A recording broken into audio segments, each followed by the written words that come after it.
بسم الله الرحمن الرحيم.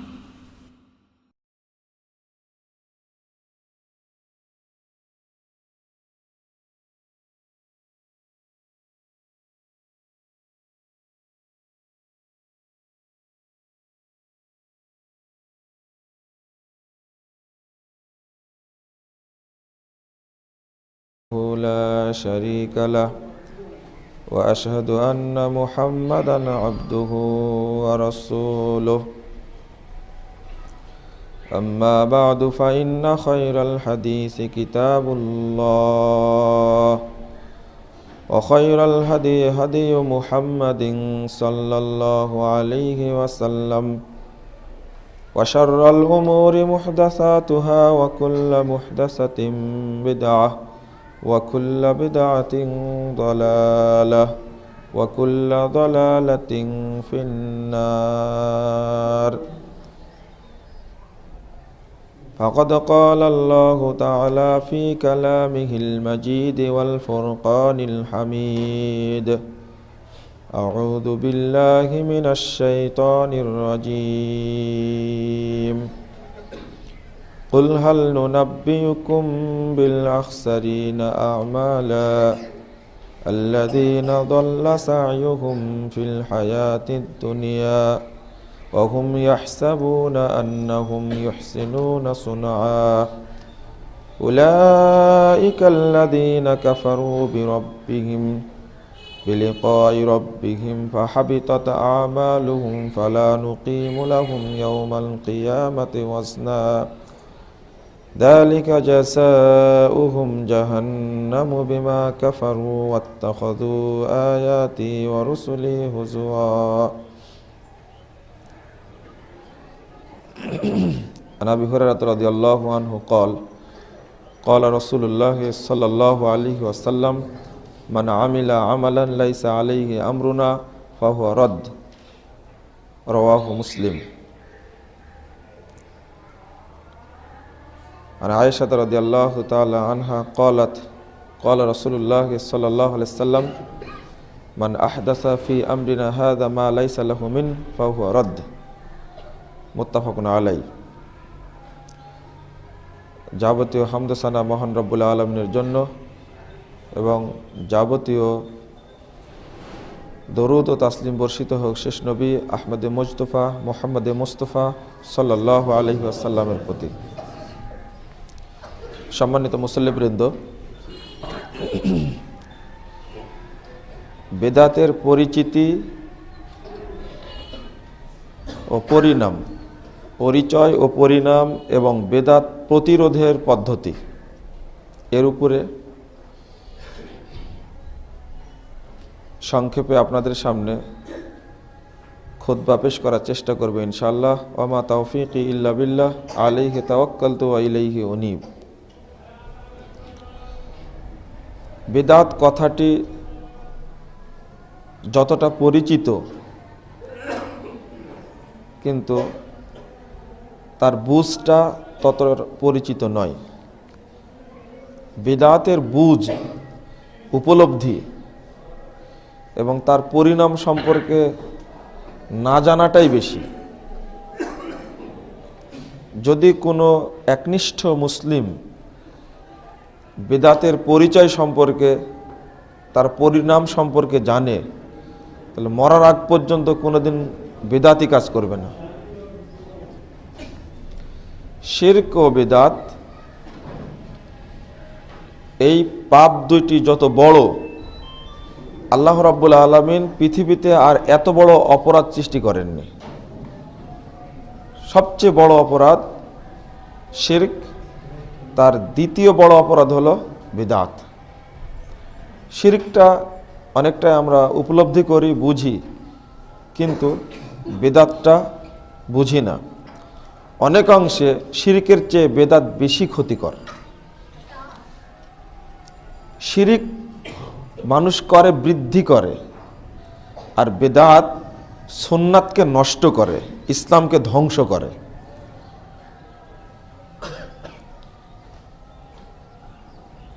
বিদআত আরবি শব্দ বিদআহ,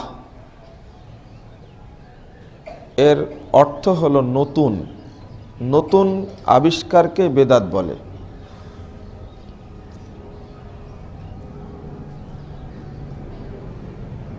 আমি চোখে চশমা দিয়ে আছি, এটা আগে ছিল না, পরে হয়েছে, এটা বিদাত।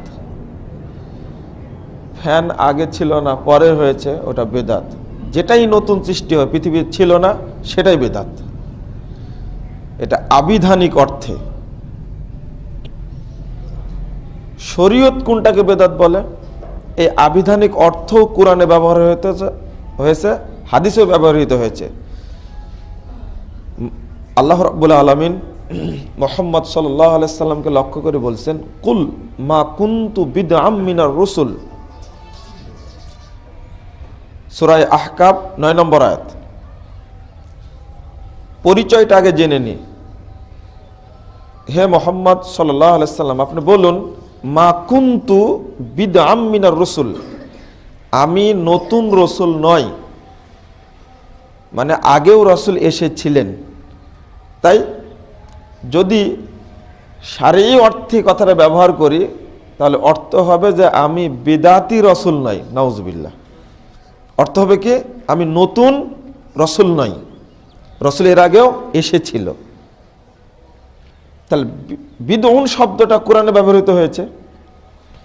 আল্লাহ প্রথম আসমান জমিনকে সৃষ্টি করেছেন, তাই তিনি নিজেকে পরিচয় বাদিই বলে, এই বিদউন শব্দটাকে বাদি বলছেন। সূরা বাকারা 117 নম্বর আয়াত, আল্লাহ বাদিউস সামাওয়াতি ওয়াল আরদ, আল্লাহ রাব্বুল আলামিনই সর্বপ্রথম আসমান এবং জমিনের স্রষ্টা। এর আগে তো আসমান জমিন ছিল না, তাই বলছেন বাদি, নতুন সৃষ্টিকারী। তাহলে আবিধানিক অর্থটাও ব্যবহৃত হয়েছে। ওমর রাদিয়াল্লাহু আনহু তারাবির সালাতের জামাত, কয়েকটা জামাতকে একসঙ্গে করে পরে আবার আসলেন। সহিহ বুখারীর 259 পৃষ্ঠার হাদিস, 69 পৃষ্ঠার হাদিস, 2012 নম্বর হাদিস। পরের দিন মসজিদে এসে দেখছেন ছোট্ট একটা কথা হলো, নি'মাতুল বিদআতু হাযিহি। তিনি বলছেন, আহ কি সুন্দর একটা নিয়ম। এই শব্দটা দ্বারা কেউ কেউ ওমর রাদিয়াল্লাহু আনহুকে বিদাতি বলতে চান, নাউজুবিল্লাহ। যখন ওমর রাদিয়াল্লাহু আনহুকে কেউ বিদাতি বলে, তখন চট করে বুঝবেন যে এই শব্দের অর্থও বুঝে না। বহু অর্থ এরকম আছে, না বুঝেই নিজের মতো করে অর্থ করছে, তখন ভুল হয়ে যাবে স্বাভাবিকভাবেই। এর অর্থ হলো নি'মাতুল বিদআতু হাযিহি, এই বিদাত শব্দের অর্থ হলো নিয়ম। আহ নিয়মটা কত সুন্দর। অর্থ করছে যে বেদাত যেহেতু বলে দিয়েছে বেদাত হবে, তাহলে বলি আল্লাহ প্রথম আসমান জমিনকে সৃষ্টি করেছে, আল্লাহ বেদাতি বলি, তাহলে নাউজুবিল্লাহ। এটা তো হয় না। যেখানকার অর্থ সেখানে ব্যবহার করতে হবে। কোরআনে এবং হাদিস দুই জায়গাতেই বিদাত শব্দটা নতুন ব্যবহার হয়েছে। শরীয়তের চোখে বেদাত কোনটা? শরীয়তের চোখে বেদাত হলো মান আমিলা আমালান লাইসা আলাইহি আমরুনা ফাহুয়া রাদ। সহিহ মুসলিম 2য় খণ্ডে 77 পৃষ্ঠার হাদিস। কেউ কোনো আমল যদি করে, যে আমলটি করার জন্য আমি মোহাম্মদ বলিনি, ফাহুয়া রাদ, সেটা প্রত্যাখ্যাত, সেটা চলবে না, অচল সেটা। তাহলে আমলের কথা বললেন এখানে। যা কিছু তৈরি হবে সবগুলোই আমল, তবে এই আমলটা যে শারঈ আমল, এটা পরিষ্কার হয়ে গেল। আল বিদআতু হিয়া তরিকাতুল মুখতারাআ তুজাহি শারঈয়া ইউকসাদু বিহা আত-তাকাররুব ইলা আল্লাহ লাম ইয়াকুম আলা সিহহাতিহা সহিহান আসলান আও ওয়াসফান দলিলান শারঈয়ান সহিহান আসলান ওয়াসফান। বিদআত তাকে বলা হয় যেটা শরীয়তের নামে চালু করা হয় আল্লাহর নৈকট্য হাসিলের জন্য, যার প্রমাণে সহিহ দলিল নেই। যে কোনো জিনিসই, যদি আপনিও নিজের চশমাটা এই উদ্দেশ্যে পরেন, 10 বছর চশমাটা ব্যবহার করলে একটা হজ্জের নেকি পাওয়া যাবে, তাহলে চশমা পরা বিদআত। যদি আপনি শরীয়ত মনে করে করেন আর চেষ্টা করেন 10 বছর চশমাটা আমি ব্যবহার করব, তাহলে চশমা পরা বেদাত হয়ে যাবে। আর এই উদ্দেশ্যে মনে হয় কেউ করে না। মসজিদ আগে ছিল মাটির, তারপরে হয়েছে ইটের, এখন হচ্ছে পাথরের। পার্শ্বের মাটির মসজিদে সালাত আদায় করে একজন, আর একজন পাথরের তৈরি মসজিদে সালাত আদায় করে। আজও মনে হয় কেউ ধারণা করে না যে নেকি দুইটাতে বেশি হবে, কম বেশি হবে, কোনোদিনই না। এটা মানুষের তবিয়ত। তাহলে এটা যে সারি বেদাত নয়, এটা আমিও জানি স্পষ্ট।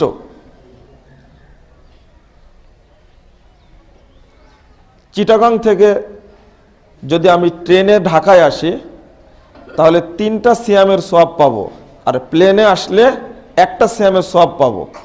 আর যদি বাসে আসি তাহলে সওয়াবই হবে না। এরকম ধারণা চালু আছে না। তারে প্লেনে চলাটা বেদাত নয়, বাসে চলা বেদাত নয়, ট্রেনে চলা বেদাত নয়। আমরা যদি এটাকে এই উদ্দেশ্যে ব্যবহার করি, তাহলে প্লেনে চলা বেদাত হবে। এটা নিয়তের ব্যাপার। এটা আধুনিক সৃষ্টিগুলোকে আবিধানিক অর্থে বেদাত বলা হয়, কিন্তু শরীয়ত তাদেরকে বেদাত বলে না। শরীয়ত কোনটাকে বেদাত বলে? ওই যে ঈদে মিলাদুন নবী করলেন কতদিনে? কয়েকদিন আগে। সকল ঈদের সেরা ঈদ ঈদে মিলাদুন নবী, এই কথাটাও বেদাত, ওই দিনটাও বেদাত। এই দিনে স্লোগানটা ভুলে যাচ্ছি, মহানবীর আগমন, শুভেচ্ছা, স্বাগতম। তাহলে এটা শিরিক পর্যায়ে চলে গেছে। আর দিনটার পূজা করা হয়, এটাও শিরক।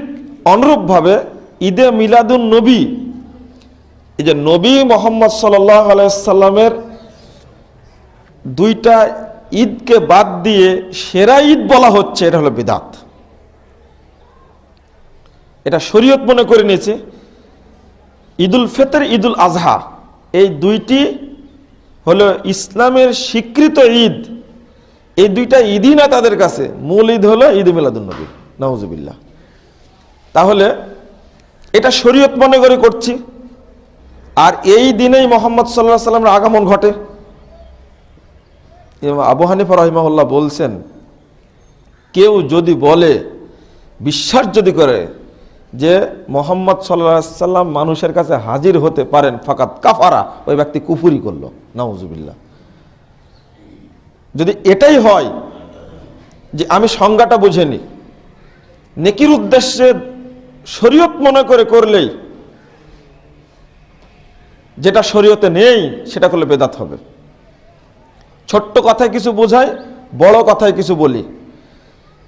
আপনি মুসাফা করলাম আপনার সাথে, 2 হাতে মুসাফা করলেন,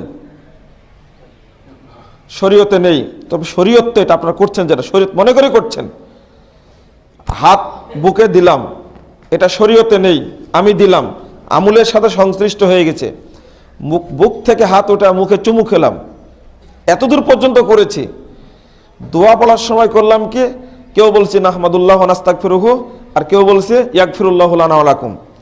এই মুসাফার সঙ্গে কয়েকটা জিনিস জড়িত, সবই বেদাত। শরীয়ত মনে করে করা হচ্ছে, নেই। এক, ছোটটা না বড়টাও কিছু বলতে হয়।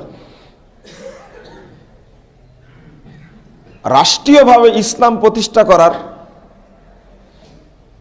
যে মাধ্যম মুহাম্মদ রাসূলুল্লাহ সাল্লাল্লাহু আলাইহি সাল্লাম দিয়ে গেছেন, এই মাধ্যমটা ছিল প্রথমে রাসূল সাল্লাল্লাহু আলাইহি সাল্লামের যুগ, তারপরে খুলাফায়ে রাশিদিনের যুগ, তারপরে আসছে উমাইয়া খিলাফত, তারপরে আসছে আব্বাসীয় খিলাফত, তারপরে আসছে উসমানীয় খিলাফত, তারপরে আসছে ফাতেমীয় খিলাফত। 1924 সালে খেলাফতের ধ্বংস হয়েছে। 1258 খ্রিস্টাব্দে ধ্বংস হয়েছে আব্বাসীয় খেলাফত বাগদাদে। তারপরে 1700 সালে ধ্বংস হয়েছে উসমানীয় খেলাফত। আপনি আরো পিছনে চলে যান, 750 হিজরিতে ধ্বংস হয়েছে উমাইয়া খেলাফত। এবার আপনার সাথে আমার কথা, এই যে খেলাফতে একটা ব্যবস্থা ধারাবাহিকভাবে চালু ছিল, 1924 সালে এর পতন ঘটেছে। এই খেলাফতি ব্যবস্থা চলে এসে বিশ্বব্যাপী কোন দেশে চালু হয়েছে, এটা হচ্ছে একটা বেদাতি নীতি। একটা হলো রাজতন্ত্র, একটা হলো গণতন্ত্র, কোন দেশে সমাজতন্ত্র, কোন দেশে জাতীয়তাবাদ, এইগুলো আর কি। এটা একটা বড়, একটা হলো রাষ্ট্রীয় আর একটা হলো ধর্মীয় বলা হচ্ছে। একটা শরীয়তের স্থানে আর একটা জিনিস সৃষ্টি করাটাই হলো বিদআত। বিদআত কত ক্ষতি করে একটু পরে বলবো আমি। পরিচয়টা এমনটা বুঝতে হবে, যেটা শরীয়ত মনে করে করছি কিন্তু শরীয়তে যার ভিত্তি নেই, সেটা হলো বিদআত। মনে করুন জুমার সালাতে দাঁড়িয়ে খুতবা দিচ্ছি, খুতবার পরে সালাত হবে। এখন 12:30টায় একটা আজান হবে দেশের প্রত্যেকটি মসজিদে, প্রায় মসজিদে, কিছু মসজিদ বাদ দিয়ে। এরপরে ইমাম মেম্বারে বসবেন, বসার পর বাংলা বয়ান করবেন, করার পরে আর একটি আজান দেওয়া হবে, তখন ইমাম আরবি ভাষায় কিছু কথা বলে খুতবা শেষ করবে। একটা বেদাতকে জায়েজ করার জন্য আরো 70টা বেদাত তৈরি করতে হয়, নাহলে জায়েজ হবে না। এটা ওই বলছে একটা কায়দা আছে, একটা মিথ্যাকে প্রমাণ করতে হলে আরো 100টা মিথ্যা তৈরি করা লাগবে, হবে না? একবার মিথ্যা বললে মিথ্যাকে ঢাকতে আরো 100টা বলা লাগবে, প্রায় বলাই লাগে 100টা, না হলে এটা হবে না। এই যে জুমার দিনে যিনি ইমাম তিনি পড়ছেন, প্রায় খুতবায় বলা হয় আম্মা বাদ ফাইন্না খায়রাল হাদিসি কিতাবুল্লাহ ওয়া খায়রাল হাদি হাদি মুহাম্মাদিন সাল্লাল্লাহু আলাইহি ওয়াসাল্লাম ওয়া শাররাল উমুরি মুহদাসাতুহা ওয়া কুল্লু মুহদাসাতিন বিদআহ ওয়া কুল্লু বিদআতিন দালালাহ ওয়া কুল্লু দালালাতিন ফিন্নার। বলি ইমামই বলেন, কিন্তু এই বেদাতের অর্থ বুঝেন না। 1 নম্বর, জুমার দিনে মেম্বারে বসে বাংলা ভাষায় আগে মুসল্লিদের জন্য খুতবা দিতে হবে, এটা কোথায় আছে? বিদআত চালু করেছে। অনুরূপভাবে ইমামের সামনে দাঁড়িয়ে আজান দিবে মুয়াজ্জিন, এটা একটা বেদাত সিস্টেম। আজান দেওয়া হয় মানুষকে আহ্বান করার জন্য, কিন্তু মসজিদের মধ্যে আজান দেওয়ার ইকামতের তো সমান, এখানে তো প্রয়োজন নেই। এটা কে চালু করলো? এটা শরীয়তে নেই, কিন্তু শরীয়ত মনে করে করা হচ্ছে। যেটা শরীয়ত মনে করে করা হবে অথচ শরীয়তে নেই, এক, যেটা নেকির উদ্দেশ্যে করা হবে সেটা নেকি শরীয়তে নেই, এটা হবে বিদআত। অসংখ্য বিষয় চালু আছে আর ওইটাই করছি। আর এটাকে ঢাকার জন্য একটা কৌশল, আপনার জেনারেল শিক্ষিত মানুষ, অনার্স পাস, মাস্টার্স পাস, আপনাকে বলবে রাসূলের যুগে বাস ছিল, বাসে চড়ে কেন? আমি বেদাতের বিরুদ্ধে কথা বলে চলে যাব। এই আসর পরে, মাগরিব পরে আলোচনা হতেই থাকবে, অন্তত 1 সপ্তাহ আলোচনা হবে। তো উনি রাজশাহীতে কিভাবে এসেছিলেন, চিটাগাং কিভাবে গেলেন, ট্রেনে কেন উঠলেন? ট্রেন তো বেদাত, প্লেন বেদাত, বাস বেদাত, চশমা বেদাত, এইগুলো বলে আপনাকে ঢেকে দেবে। আরো বলবে পবিত্র কোরআনে তো হরকত ছিল না, হাজ্জাজ বিন ইউসুফ হরকত দিয়েছে, এটা কোরআনও বেদাত। এরকম মাদ্রাসা ছিল না আগে, সাহাবেকেরা মসজিদের বারান্দায় পড়েছে, আসহাবে সুফফা, মাদ্রাসা বেদাত, কোথায় পড়েছেন? উল্টা এইগুলো বলে, মানে ও বেদাতের অর্থটাই বুঝে না, না বুঝার কারণে সমস্যা। পরিচয়, পরিণামটা কি, তারপরে কিছু উদাহরণ দেই। 5টা পরিণাম বলবো। 1 নম্বর, বেদাতি কোনো কাজ করলে শরীয়তকে মিথ্যা প্রমাণ করা হয়। আল্লাহ রাব্বুল আলামিন বলছেন, আল ইয়াউমা আকমালতু লাকুম দীনাকুম ওয়া আতমামতু আলাইকুম নি'মাতি ওয়া রাদিতু লাকুমুল ইসলাম দীনা। বিদায় হজ্জের ভাষণে উটের উপরে দাঁড়িয়ে মুহাম্মদ সাল্লাল্লাহু আলাইহি সাল্লাম বক্তব্য দেওয়ার সময় আয়াত নাজিল হয়, আজকের দিনে আমি ইসলামকে পূর্ণ করে দিলাম, দিনকে পূর্ণ করে দিলাম, নিয়ামতকে পূর্ণ করলাম এবং এই দিনের প্রতি আমি সন্তুষ্ট হলাম। আলহামদুলিল্লাহ, ইসলাম পরিপূর্ণ।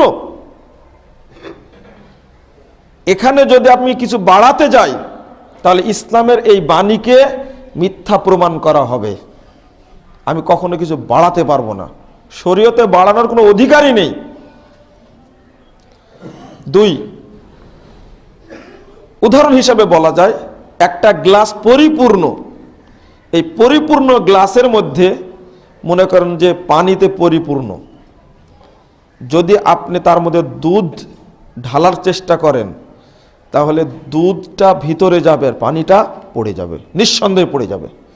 ঠিক ইসলাম পরিপূর্ণ একটি জীবন বিধান, এর মধ্যে কিছু আপনি ঢুকাতে চাইলেই তার থেকে কিছু বের করা লাগবে নিঃসন্দেহে, না হলে ওর মধ্যে কিছু ঢুকবে না, ঢোকা সম্ভব নয়। আর এর সাথে উদাহরণ হলো গ্লাসের মধ্যে এক গ্লাস ভর্তি পানির মধ্যে একটু বিষ মাখিয়ে দেওয়া হলো শিরিকের প্রমাণ। এটা হলো শিরক, খেলে মরে যাবে। আর বেদাত হলো বৃদ্ধি করা, আর বৃদ্ধি করলে পড়ে যাবে। শিরিক আকীদার সঙ্গে সংশ্লিষ্ট, আর বেদাতটা হলো আমলের সঙ্গে সংশ্লিষ্ট। শিরিকটা আমলের সাথে আকীদার সাথে সংশ্লিষ্ট। আকীদার মধ্যে বিশ্বাসের মধ্যে মিশ্রণ হলে আকীদা শেষ। যেমন পুকুরের মধ্যে পুকুরের পানিতে বিষের মিশ্রণ করা, পানিকেও নষ্ট করা, মাছকেও নষ্ট করা। ঠিক আকীদার মধ্যে শিরিকের প্রবেশ করা মানে আকীদাটাও নষ্ট করা, আমলটাকে নষ্ট করা, দুইটাই শেষ হতে, নেকিও শেষ করে দেওয়া। আমি যেমন এক গ্লাস পানির মধ্যে দুধ প্রবেশ করাতে পারবো না, ইসলাম পরিপূর্ণ, এর মধ্যে কিছু ঢোকালে বেরিয়ে যাবে, ইসলামটা থাকবে না ওখানে। 2 নম্বর, বেদাতের পরিণামটা হলো এই যে যখন কোনো জায়গায় বেদাত সৃষ্টি করবেন সেখান থেকে একটা সুন্নাত উঠে যাবে, ওই জায়গায় আর আসবে না।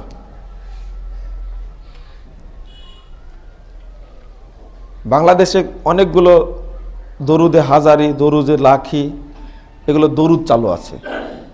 বিশেষ করে মুকসুদুল মুমিনিন, এই বইটা বলা যায় যে মুকসুদুল মুজরিমিন। এটা এই পাপী যারা, তাদের থিওরি, মিথ্যা থিওরি লেখা আছে। সন্ত্রাসী কি কি দোয়া পড়লে জেলখানা থেকে বেরিয়ে আসতে পারবে লেখা আছে ওর মধ্যে। ওই জন্য মুকসুদুল মুজরিমিন বলা যায় একে। মানে যারা সন্ত্রাসী, সন্ত্রাসীদের হলো মকসুদ এটা। কেন বলছি, যত অপকর্ম আছে সমস্ত অপকর্মের বাঁচার দরুদ বলেন, ফজিলত বলেন, নিয়ম বলেন, কানুন বলের মধ্যে লেখা আছে। জেলখানায় একজন এমপি আমাদের গালেব স্যারের সাথে ছিলেন, তো উনি বলছেন যে আমি জেলখানাতে মুক্তি পাবো ফখরুদ্দিনের আমলে, এই জন্য আমাকে হাজারি তাসবিহ দিয়েছে। হাজারি তাসবিহ নিয়ামুল কোরআনের মধ্যে লেখা আছে। এই হাজারি তাসবিহ পড়ে 1000 বার যদি প্রত্যেক দিন পড়া হয় তাহলে 3 মাসের মধ্যে ওই ব্যক্তি জেল থেকে মুক্তি পাবে, ও আজও বের হতে পারেনি। এটা ওই নিয়ামুল কোরআন লিখে রাখছে। তারপরে আমি এটা পড়ছিলাম না, আগে ঘৃণা করে পড়িনি, কিন্তু গত কয়েকদিন 5 দিন ছিলাম মালদ্বীপে থাকার পরে ওখানে একজন ভাই আমাকে নিয়ে এসে দিলেন যে আপনি এটা পড়ে দেখেন, এগুলো পড়া যাবে না। মানে আপনি আগের দিন বলেছি, পরের দিন দিয়ে গেছে, পড়া যাবে না। মানে পড়তে যেয়ে দেখছি এর মধ্যে এত নোংরামি কল্পনা করা যায় না। এই দরুদের মধ্যে একটা দরুদ, বালাগাল উলা বি কামালিহি, কাশাফাত দুজা বি জামালিহি, হাসনাত জামিউ খিসালিহি, সাল্লু আলাইহি ওয়া আলিহি। পড়ে সবাই সাল্লু আলাইহি ওয়া আলিহি। একজন আলেমের মুখে শুনলাম এই সল্লু আলাইহি ওয়া আলিহি বলার পরে বলছেন সাল্লাল্লাহু আলাইহি সাল্লাম। আর সবাই শুধু এতটুকু বলে রেখে দেয়, এই অর্থ বুঝে না ওরা, মানে এর পরে দরুদটা পড়তে হবে সল্লু আলাইহি ওয়া আলিহি। সুতরাং তোমরা নবীর প্রতি দরুদ পড়ো, তার বংশধর্মের উপর দরুদ পড়ো, কিন্তু আয়াতটা পড়ার পরে এটুকু পড়ে, নবীর প্রতি দরুদ পড়া হয় না, এটাকে দরুদ মনে করে না, এটা দরুদ নয়। এইটা চালু থাকার কারণে ইন্নাল্লাহা ওয়া মালাইকাতুহু ইউসাল্লুনা আলান নবী, এই আয়াতটা পড়ার পরে দরুদে ইব্রাহিম না পড়ে এই বেদাতি দরুদ পড়া হয়।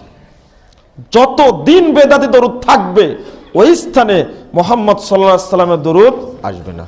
এতে উৎখাত করা। দারেমির 98 নম্বর একটা হাদিসে আসছে, হাসান বিন আতিয়া থেকে মাওকুফ সূত্রে আসছে, মাবতাদা কওমুম বিদআতান নাযাআল্লাহু আনহুম সুন্নাতাহু। কোন কওম বা কোন এলাকাবাসী যদি একটা বেদাত তৈরি করে, আল্লাহ সেখান থেকে একটা সুন্নাতকে ছিনিয়ে নেন, লা ইউঈদুহা ইলা ইয়াউমিল কিয়ামা, ওই সুন্নাতকে আল্লাহ রাব্বুল আলামিন কিয়ামত পর্যন্ত আর ফিরিয়ে দেন না, কোনোদিন ফেরত দেবেন না। এইটা একটা ক্ষতি করলাম, কাজটা একটা করলাম, পাপ করলে একটা পাপের উনতপ্ত, মানে পাপের যে একটা প্রভাব ভিতরে জন্ম নেয়, কিন্তু বেদাত করলে কখনো এই প্রভাব জন্ম নেয় না। জেনা করা, মদ খাওয়া, চুরি করা, যেই করে এইগুলো এক জীবনে এক সময় উনতপ্ত হয়, কিন্তু বেদাতি কোনো কাজ করে কোনো ব্যক্তি কখনো উনতপ্ত হয় না। ভালোই করছে তো, কখনো উনতপ্ত হয় না। যদি কোনো কাজ করি আমি, একদিকে অনুতপ্ত আমি হলাম না, দ্বিতীয়ত আমি একটা সুন্নাতকে নষ্ট করলাম। বহুদিন পরে দীর্ঘ 70-72 বছর বয়সে এসে স্বীকার করলাম এদেশে কিভাবে সালাত নামাজ হয়ে গেল, মালাইকা ফেরেস্তা হয়ে গেল, আল্লাহ খুদা হয়ে গেল, জান্নাত বেহেশত হয়ে গেল, বোঝা গেল না। কিভাবে নবীর নাম নিয়ে শাবান মাসে হয়ে গেল শবে বরাত, লাইলাতুল কদর হয়ে গেল শবে কদর, আর কিভাবে যে মিলাদ কিয়ামের নামে জমে উঠল আড্ডা। একজন বাংলাদেশের বড় একজন আলেমের দীর্ঘ শেষ জীবনে এসে তার অনুভূতিটা পড়ে ভিতরটা অন্যরকমভাবে আন্দোলিত হয়েছে। আলহামদুলিল্লাহ। একটা জিনিস স্বীকার করুন, আপনি আপনার গতিতে দাওয়াতি কাজ করে যান, এক সময় স্বীকার করতে বাধ্য, অবশ্যই বাধ্য হবে ইনশাল্লাহ। আশা করি এই বাংলাদেশের ইতিহাস অন্যভাবে লিখিত হবে আগামী দিনে ইনশাআল্লাহ, এতে কোনো সন্দেহ নেই, হবে ইনশাআল্লাহ। শুধু দোয়া করুন আল্লাহ যেন একটা পরিবেশ সৃষ্টি করে দেয়। হবেই, কখন হবে এটা জানি না, মারা যাওয়ার পরেও হতে পারে, মরে গেলেও ইনশাআল্লাহ বললেন, মরে যাওয়ার পরেও এই আশা আকাঙ্ক্ষার নেকি কবরে অবশ্যই পাবে ইনশাআল্লাহ, এতে কোনো সন্দেহ নাই, হবে ইনশাআল্লাহ। একদিন মিলাদ নিয়ে কিয়াম নিয়ে বাহাস করেছেন, শবে বরাত নিয়ে বাহাস করেছেন, তার শেষ জীবনে গিয়ে যদি এরকম অনুভূতি কাজ করে, আনন্দ লাগারই কথা। এই ইতিহাস একদিন লিখিত হবে ইনশাআল্লাহ, আপনারা জানতেও পারবেন, এতে কোনো সন্দেহ নাই। তিনি মরে যাক আর বেঁচে থাকুক, তার এই ধরনের শিরিক ও বিদআত বিরোধী মনোভাব প্রকাশ করার জন্য যেন আল্লাহ তাকে সুযোগ করে দেন, বলুন আমিন। 3, কোনো ব্যক্তি যদি বেদাতি কাজের সাথে জড়িত থাকে, তাহলে ওই ব্যক্তির কোনো আমল আল্লাহর দরবারে কবুল হবে না। আমি আপনাদেরকে একটা ইঙ্গিত দিলাম না, আপনারা খালেস অন্তরে দোয়া করবেন আল্লাহ রাব্বুল আলামিন যেন এই ধরনের আলেমদেরকে জনসম্মুখে এসে শরীয়তের আসল বিষয়টি জনসম্মুখে প্রকাশ করার তৌফিক দান করেন, আমিন। আমি আরো উপলব্ধি করে আপনাদের কাছে বিশেষ দোয়া চেয়ে নিলাম তার জন্য। 3 নম্বর বলছিলাম, ওই ব্যক্তির কোনো আমল আল্লাহ দরবারে কবুল হবে না। আয়েশা রাদিয়াল্লাহু আনহা বলেন, রাসূলুল্লাহ সাল্লাল্লাহু আলাইহি ওয়াসাল্লাম বলেছেন, মান আহদাসা ফি আমরিনা হাদা, এই শরীয়তের মধ্যে কেউ যদি কিছু তৈরি করে মা লাইসা মিনহু, তার মধ্যে নেই, ফাহুয়া রাদ, ওটা প্রত্যাখ্যাত, ওটা বর্জনীয়, ওটা চলবে না। মুহাম্মদ সাল্লাল্লাহু আলাইহি ওয়াসাল্লাম যেটা শরীয়ত আকারে দিয়ে যাননি, এটা শরীয়ত বলে যদি কেউ প্রচার করে তাহলে ওটা থেকে ফিরে আসতে হবে। সহিহ বুখারীর 351 পৃষ্ঠায় হাদিসটি বর্ণিত হয়েছে। 4, কোনো ব্যক্তি যদি বিদআতি কাজের সাথে জড়িত হয় তাহলে মারা যাওয়ার পরে অনেক ইবাদত করেছে, কাল কিয়ামতের মাঠে ওই ব্যক্তির কোনো আমল আল্লাহ কবুল করবেন না। আপনি বেদাতি কাজ করেছেন, ভালো কাজও করেছেন, তাহলে কি আপনার ওই ভালো কাজগুলো আল্লাহর কাছে কবুল হবে? আজকে মসজিদে আসছেন, কবুল হবে না, এটা খুব কড়া কথা। এটা মুহাম্মদ সাল্লাল্লাহু আলাইহি সাল্লামের খুব কড়া কথা। এটা মুহাম্মদ সাল্লাল্লাহু আলাইহি সাল্লামের খুব কড়া কথা। সহিহ মুসলিম 441 পৃষ্ঠা হাদিসটি বর্ণিত হয়েছে। মুহাম্মদ সাল্লাল্লাহু আলাইহি সাল্লাম বলেছেন, মান আহদাসা আওয়া মুহদিসান, কেউ যদি বেদাতি কাজ করে, ভুয়া আমল করে, আওয়া মুহদিসান, কোন বেদাতি ব্যক্তিকে সম্মান করে, আশ্রয় দান করে, লা ইয়াকবালুল্লাহু তাআলা ইয়াউমাল কিয়ামাতে সরফাও ওয়ালা আদলা, কাল কিয়ামতের মাঠে এই ব্যক্তির কোনো নফল ইবাদত কবুল করবেন না, ফরজও কবুল করবেন না। ফরজও কবুল করবেন না, নফলও কবুল করবেন না।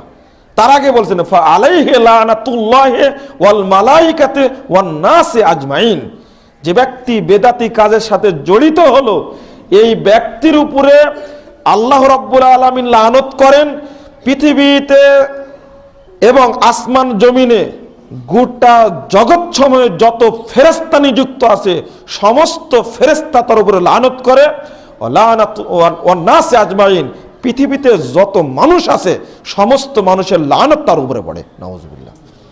বেদাতি ব্যক্তি এতই নিকৃষ্ট, এতই জঘন্য, কল্পনা করা যায় না। 4, যে ব্যক্তি বেদাতি কাজ করবে এই ব্যক্তি কাল কিয়ামতের মাঠে মুহাম্মদ সাল্লাল্লাহু আলাইহি সাল্লামের সুপারিশ পাবে না, কাউসারের পানি পান করতে পারবে না, তাদেরকে পিটায়া জাহান্নামের মধ্যে ফেলে দেওয়া হবে। সহিহ বুখারীর 974 পৃষ্ঠার হাদিস, মুহাম্মদ সাল্লাল্লাহু আলাইহি সাল্লাম গর্বের সাথে বলছেন, ইন্নী ফারাতুকুম আলাল হাউজে, আমি আগেই চলে যাব কাউসারের দ্বারে তোমাদেরকে অভ্যর্থনা জানানোর জন্য। মান মাররা আলাইয়া শারিবা, কত গর্ব করে বলছেন দেখেন। নবীর উম্মতের প্রতি নবীর যে মহব্বত, এটা হাদিসে ফুটে উঠেছে। আমি আগেই চলে যাব। কেন চলে যাবেন? তাত্ত্বিক বিশ্লেষণ, 50,000 বছরের মতো লম্বা দিন সূর্য থাকবে মাথার উপরে, উম্মতরা কিভাবে টিকে থাকবে? আগেই চলে যাব। মান মাররা আলাইয়া শারিবা ওমান শারিবা লাম ইয়াজমা আবাদা, যে আমার কাছ দিয়ে যাবে তাকে আমি পানি পান করাবো, আর যে একবার পানি পান করবে এই 50,000 বছরের দিনে আর পিপাসা লাগবে না তার। পানির বিবরণ যে আসছে ওটা পরে বলবো। তারপরে বলছেন, লাইয়ারাদিন আলাইয়া আকওয়াম, আমি পানি পান করাতেই থাকবো। অসংখ্য ভুয়া দল ইসলামের নামে তারা যাবে পানি পান করতে। বেহায়া মরার আগে চলে, মরার পরে তো চলবে না। বেহাই মানে দালালিপুনা, ধান্দাবাজি মরার আগ পর্যন্ত চলবে, মরার পরে চলবে না। আর ধোঁকাবাজি, প্রতারণা মরার পরে আর নেই, কিন্তু এরপরেও যাবে। কম অনেকগুলো আমি দল দেখতে পারবো, আরিফুহুম ওয়া ইয়ারিফুনানি, আমি তাদেরকে চিনতে পারবো, তারাও আমাকে চিনতে পারবে। সুম্মা ইউহালু বাইনি ওয়া বাইনাহুম, অতঃপর আমার মাঝে আর তাদের মাঝে আর সৃষ্টি করা হবে, দেওয়াল সৃষ্টি করা হবে। ফাকুল ইন্নাহুম মিন্নি, আমি ধমক দিয়ে বলবো, এই ফেরেশতারা, এরা আমার উম্মত, আমি পানি পান করাবো। ওযু করেছেন, সালাত তো রাসূলের তরিকায় পড়েননি, ওযু করেছেন, জল জল করবে অঙ্গগুলো, চিনতে পারবেন মুহাম্মদ সাল্লাল্লাহু আলাইহি সাল্লাম। ধমক দিয়ে বলবেন, এই এরা তো আমার উম্মত, আমি পানি পান করাবো। রাসূল সাল্লাল্লাহু আলাইহি সাল্লামকে বলা হবে, ইন্নাকা লা তাদরি মা হাদাসু বাদাক, হে মুহাম্মদ সাল্লাল্লাহু আলাইহি সাল্লাম, আপনি জানেন না আপনার মৃত্যুর পর এরা কত ভুয়া আমল করেছে, কত ভুয়া আমলের জন্ম দিয়েছে, এরাই সৃষ্টি করেছে বেদাত। ফাকুল সুহকান সুহকান লিমান গায়্যারা বাদি, মুহাম্মদ সাল্লাল্লাহু আলাইহি সাল্লাম ঘোষণা করবেন, দূর হও দূর হও যারা আমার মৃত্যুর পরে শরীয়তকে চেঞ্জ করে ফেলেছো। না, পানি পান করতে পারবে না, সুপারিশও পাবে না। সুপারিশ পাওয়া মানে যারা রাসূল সাল্লাল্লাহু আলাইহি সাল্লামের নীতি বাদ দিয়ে, তার দেখানো পথ বাদ দিয়ে পৃথিবীর আর কোন ব্যক্তির পথে চলবে, কাল কিয়ামতের মাঠে তাদের ঠাঁই হবে না। আল্লাহর নবী মুহাম্মদ সাল্লাল্লাহু আলাইহি সাল্লাম কত বড় গুরুত্বপূর্ণ ব্যক্তি, কিয়ামতের মাঠে প্রমাণিত হবে, তার আগে কবরেই প্রমাণিত হবে। কিন্তু তো বুঝাতে পারবেন না মানুষকে।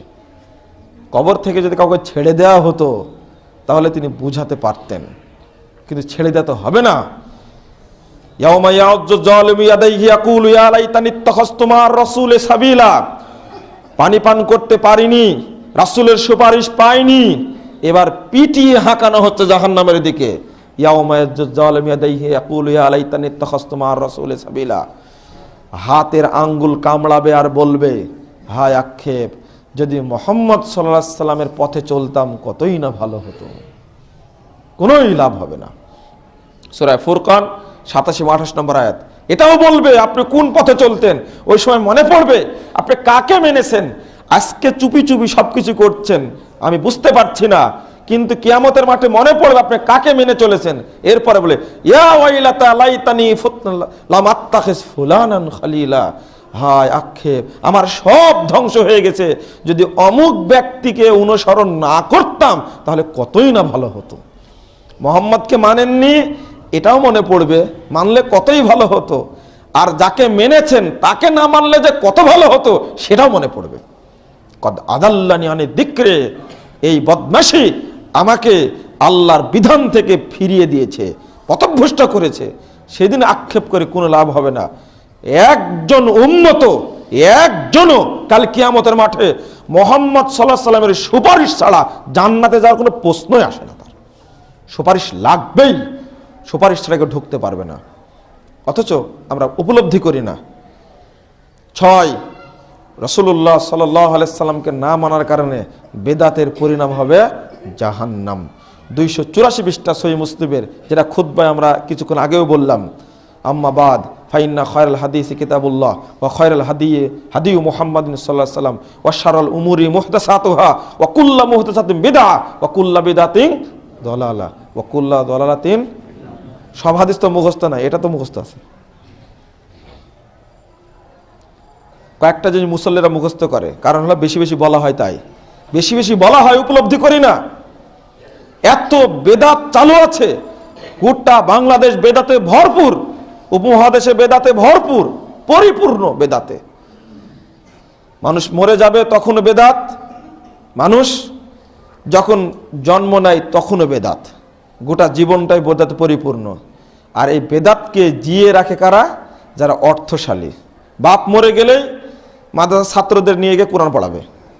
যতগুলো বেদাত আছে এই পাক্কা বেদাত, এমনকি বহু আহলে হাদিস মাদ্রাসা আছে, সেই মাদ্রাসাগুলোতে এই নোংরা বেদাত চালু আছে। আহলে হাদিস মাদ্রাসায় পড়াশোনা করেছি, অনেকদিন না খেয়ে থাকতে হয়েছে। শুক্রবার আসায় মানে দাওয়াত পড়ে গেছে কোথায়, সব ছাত্রদের দাওয়াত, কিন্তু আমি তো যাব না। টিচারদের সাথে দ্বন্দ্ব করেছি, প্রিন্সিপালের সাথে দ্বন্দ্ব করেছি, অসম্ভবে বেদাতে খানায় আমি যাব না। মরে গেছে, কোরআন পড়াবে, 30টা পারা 30টা করা আছে, এক পারা করে পড়বে। আর এত বড় ধোঁকাবাজি, একটু একটু করে পড়েই বলে খতম হয়ে গেছে।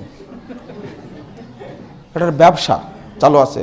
রমজান মাসে কোরআন পড়ার যে ব্যবসা চালু আছে, এটা টাটকা বেদাত, এটা চলবে না, কখনোই না। মরার পরে 40 করা গোপনে গোপনে এখনো চলছে, মরে গেছে সপ্তাহে বেদাতে কারবার চলছে। ধর্মীয় দিকগুলো আলোচনা করলে একটু মিষ্টি লাগে, কিন্তু আরো বেদাত যে চালু আছে ওইগুলো বলে তিতো লাগে একটু, ওগুলো বলার সমস্যা না, ওইগুলো বলতে হবে। এই বেদাতি কর্মকাণ্ড যেটাই হোক না কেন, তার থেকে আমাকে আপনাকে পিছনে থাকতে হবে। বেদাতের মধ্যে হুঙ্কার হবে এইরকম, বললাম না প্রতিরোধ করবেন কি করে? আজকে জানলেন আপনি এটা বেদাত, আর কোনোদিন সেই কাজটা করবেন না। এর মানসিকতা এরকম থাকতে হবে, সুন্নাতকে মহব্বত করতে হবে, বেদাতকে দলন করতে হবে। 538 নম্বর হাদিস আবু দাউদের মধ্যে, ইবনে ওমর রাদিয়াল্লাহু আনহু তিনি রাস্তাতে যাওয়ার পথে এক মসজিদে ঢুকছেন সালাত পড়ার জন্য। দেখেন বেদাতের প্রতিরোধ কিভাবে হয়। ঢুকছেন, এটা হলো সাহাবীদের যুগের ঘটনা, এই যুগে তো হবেই। আপনাকে কট্টর না থাকলে বেদাত তো জেকে বসবে, বলা মাত্রই আপনি তাকে প্রতিরোধ করবেন। ঢুকছেন, জহরের সালাতের সময়ে আজান দেওয়ার পরে ডাকছে, আজান হয়ে গেছে সালাতে আসুন, আজান হয়ে গেছে সালাতে আসুন। এই কথা শুনেই ইবনে ওমর রাদিয়াল্লাহু আনহু খেপে গেলেছেন, এই তোমরা কে আছো? উখরুজ বিনা ফাইন্নাহা দেখি বিদআহ, এই এটা বেদাতি কাজ হচ্ছে, আমাকে বের করো, আমি মসজিদ সালাত পড়বো না। হেঁটে চলে গেলেন, অন্ধ মানুষ, তা সাথে লোক ছিল, বের করে নিয়ে চলে গেলেন। না, বেদাতকে খাতির করা নাই। আব্দুল্লাহ ইবনে মাসউদ রাদিয়াল্লাহু আনহু, তার নামে বাংলাদেশে প্রচুর বেদাত চলছে, অথচ ইবনে মাসউদ রাদিয়াল্লাহু আনহুর অবস্থান দেখেন। 210 নম্বর হাদিস দারেমের মধ্যে, মসজিদে নববীতে আবু মুসা গেছেন, দরজায় দাঁড়িয়ে দেখছে যে এক শ্রেণীর মানুষ গোল হয়ে দাঁড়িয়ে আছে। গোল হয়ে 100 বার সুবহানাল্লাহ, 100 বার আল্লাহু আকবার, 100 বার লা ইলাহা ইল্লাল্লাহ পড়ছে। সঙ্গে সঙ্গে আবু মুসা আশারী রাদিয়াল্লাহু আনহু চলে গেছেন ইবনে মাসউদের বাসায়। যারা বলছে, হে ইবনে মাসউদ আপনি বের হন, দেখেন দেখেন মসজিদে গিয়ে দেখেন অবস্থাটা কি। মসজিদ নববীর ঘটনা, যে মসজিদের দরজায় দাঁড়িয়েই তিনি বলছে, ইয়া উম্মাত মুহাম্মাদ আয়সরা হালাকাতুকুম, হে মুহাম্মাদের উম্মত তোমরা কি এত তাড়াতাড়ি ধ্বংস হয়ে গেলে? তাই বলে বলছেন, ওয়ানিয়াতুহু লাম তুকসার, দেখো তিনি যে পোশাক পাত্রগুলো ব্যবহার করতেন, পাত্র এখনো ভেঙে যায়নি। ওয়া থিয়াবুহু লাম তুবাল, মুহাম্মদ সাল্লাল্লাহু আলাইহি ওয়াসাল্লামের পোশাক এখনো ছিঁড়ে যায়নি, আর তোমরা এত তাড়াতাড়ি বেদাতি হয়ে গেলে। মসজিদে ঢুকে পড়লেন, ঢোকাবার ফামাররাবি রাজুলিন ফামাররাবি ইমরাতিন তুসাব্বিহু বিল হাসা, একজন মহিলা ছোট ছোট কঙ্কর দিয়ে সুবহানাল্লাহ আলহামদুলিল্লাহ পড়ছেন। দেখার পরে ফা কাতাহা ওয়া কাযাফাহা, তিনি কেড়ে নিলেন, নিয়ে একবার ফেলে দিলেন। সুম্মা মাররাবি রাজুলিন ফায়ুসাব্বিহু বিতাসবিহ, আরেকজন ব্যক্তি বিচি দ্বারা সুবহানাল্লাহ আলহামদুলিল্লাহ পড়ছে। সাহাবীদের পরের যুগের কথা বলছে। ফা জরাবা বিরিজলিহি, ইবনে মাসউদ রাদিয়াল্লাহু আনহু, যে ব্যক্তি ছোট বিচি দ্বারা তাসবিহ গণনা করছিল, দানা দ্বারা তাসবিহ গণনা করছিল, ওকে লাথি মেরে মসজিদ নববীতে বের করে, বের হও মসজিদ থেকে। মসজিদে গোল হয়ে বসে কঙ্কর দেয়া, পাথর দিয়ে এগুলো তোমরা গুনছো, এটা রাসূল সাল্লাল্লাহু আলাইহি ওয়াসাল্লামের যুগের ঘটনা, এটা মানে সাহাবীদের যুগের ঘটনা। এটা যদি হতে পারে এরকম, সাহাবীরা ছিলেন আপোষহীন, তারা বেদাতকে কখনো বরদাস্ত করতে পারেননি, কোনোদিন করেননি। সুন্নাতকে মূল্যায়ন করতে গিয়ে তারা এরকম ত্যাগ স্বীকার করেছেন। কিন্তু আমাদের মধ্যে ত্যাগ নেই, তো ত্যাগ থাকার প্রশ্নই আসে না। রাসূল সাল্লাল্লাহু আলাইহি ওয়াসাল্লামের প্রতি, সুন্নাতের প্রতি যত মহব্বত বেশি সৃষ্টি হবে, নিঃসন্দেহে মনে করবেন আপনি বেদাতের প্রতি আপনার মানে বিরোধিতার প্রবণতা বৃদ্ধি পাবে বেশি। আপনাকে এটা লক্ষ্য করতে হবে। সালাতের মধ্যে যতগুলো বেদাত আছে, আপনাকে এক বাক্যে চেঞ্জ করতে হবে। বাংলাদেশের প্রেক্ষাপটে বেদাতকে তো বোঝানো যায় না। আমাদের দেশে সবচেয়ে সরগরম একটা বেদাত চালু আছে, সেটা হলো, আর এটা চালু না থাকলে অনেক ব্যবসা বন্ধ হয়ে যাবে, এই জন্য চালু আছে। সেটা হলো এই মুনাজাতি সিস্টেমটা। ফরজ সালাতের পর তো হবেই, না হলে জুমার দিনে হবেই, না হলে মিলাদ অনুষ্ঠানে হবে। একেতে মিলাদ বেদাত, তারপর ওই অনুষ্ঠানে গিয়ে আরো বেদাত। যত অনুষ্ঠান আছে, সমস্ত অনুষ্ঠানে, বিবাহ অনুষ্ঠানে কোন ব্যক্তি আছেন বিবাহ পড়ানোর পরে সমস্ত লোকের উপস্থিতিতে ওই ইমাম সে মুনাজাত না করে উঠে যাবেন? পারবে না। এখনো হয় কিনা সন্দেহ আছে, বিশেষ করে শহর অঞ্চলগুলোতে হওয়ার তো প্রশ্নই আসে না। যত দিবস পালিত হয়, আপনার সাথে আমার সম্পর্ক, আপনাকে আমি ভালোভাবে বুঝি, ভালোভাবে চিনি, কিন্তু আপনি ম্যারেজ ডেও পালন করেন, আপনার জন্মদিবসে পালন করেন, আপনার স্ত্রীরও জন্মদিবস পালন করেন, 4টা 5টা ছেলে আছে তাদেরও জন্মদিবস পালন করেন, বাপেরও মৃত্যু দিবস পালন করেন, না। এক কথা, দিবস পালন করার প্রথমত শিরক, টাটকা মনে রাখবেন। আপনি নিজে গোপনে গোপনে করবেন, ছেলেদের চাপে, আত্মস্বজনের চাপে, তখন আপনাকে প্রতিরোধ করতে হবে। প্রতিরোধ কি করলে কি হবে? ইবনে মাসউদ রাদিয়াল্লাহু আনহু বলেছেন, তাদা শাইআন, তুমি একটা জিনিসকে ছেড়ে দাও, যে জিনিসটা খারাপ সেটা ছেড়ে দাও। ফাবাদাআল্লাহু লাকা খায়রুল লাকা মিনহু, তাহলে আল্লাহ রাব্বুল আলামিন তোমাকে ওর চেয়ে অধিকতর উত্তম জিনিস দান করবেন। আপনি একটা বেদাতকে প্রতিরোধ করেন, প্রতিরোধ করা মাত্রই আল্লাহ রাব্বুল আলামিন আপনাকে তার চেয়ে উত্তম জিনিস দান করবেন। আপনি একটা বিশ্বাস করেন না হাদিসটা? কেন আপনি চুপটি করে বসে থাকবেন? সালাতের মধ্যেকার বেদাতকে চূড়ান্তভাবে বর্জন করতে হবে। অনুরূপভাবে আমি অনুরোধ জানাচ্ছি শেষে, রাষ্ট্রীয় বেদাতকে বর্জন করতে হবে। অসম্ভব। আপনি কখনোই যেন ফুলের ঝুঁটি নিয়ে কোনো কবরের সামনে না যান। এটা একটা পাক্কা শিরক, এটা একটা পাক্কা শিরক। এই শিরককে কোনো মুসলিম বরদাস্ত করতে পারে না, কখনোই বরদাস্ত করতে পারে না। আমি যেগুলো আলোচনা যখন করি তখন মনে হয় ছোট খাটো যেগুলো বেদাত, এগুলো আলোচনায় উঠে আসে। কেন? আলেমরা আপোষহীনভাবে বড় বড় বেদাত, বড় বড় শিরকের কথা বলতে পারেন না। সমালোচনা হয়, বক্তব্য বন্ধ হয়ে যায়। যদি আবু সাইদ খুদরি রাদিয়াল্লাহু আনহুর বেদাতের বিরুদ্ধে প্রতিবাদ করার কারণে মারওয়ানের ঈদগাহে সালাত আদায় যদি না করতে পারে, তাহলে তার কি সমস্যা? আমার কি সমস্যা? আমিও পড়ব না? একটি কথা প্রতিরোধ করতে গিয়ে আপনি জানেন যে কোথায় আপনার কল্যাণ আছে, আপনি হক কথা বলুন। আল্লাহ রাব্বুল আলামিন একজন ব্যক্তিকে এমন তৈরি করবেন, যার একজন ব্যক্তির দ্বারা বাংলাদেশের সমস্ত শিরকের ভিতকে উপড়ে ফেলে দেবেন ইনশাআল্লাহ। হতে পারে। ছোট বাচ্চা ছেলেকে বোঝানো গেল না, তখন বলল, বাচ্চা তোমাকে মারতে চাও, আমাকে মারতে চাও, আমার কাছে পরামর্শ নাও। মারতে পাঠালো, সাগরের মধ্যে ফেলে দিবে, উল্টা সবাই ডুবে মরলো। কিন্তু এই আসহাবুল উখদুদের ঘটনা, সহিহ মুসলিম প্রসিদ্ধ ঘটনা, কিন্তু সেখান থেকে ফিরে আসলো। পাহাড়ের উপরে তোলা হলো মেরে ফেলার জন্য, মারতে পারলো না, ফেরত আসলো। মারতে চাইলে বলো, শুধু একটা কথা বলে, তীরটা মারার সময় বিসমিল্লাহি রব্বি হাযাল গুলাম, এটা বলে মেরে দাও, মরে যাবো। তবে একটা কাজ করে, আপনি যে আমাকেই মারলেন এটা প্রমাণ করার জন্য আপনারও লাভ হবে। যত লোক আছে সব এক জায়গায় জড়ো করেন, জমা করেন। জমা করে দিল, বলে এবার মারেন আপনি। ছেলেটাকে বিসমিল্লাহি রব্বি হাযাল গুলাম বলে তীরটা মারা মাত্রই, ছোট্ট একটা তীর মারা মাত্রই সংগঠনের ছেলেটা মারা গেল।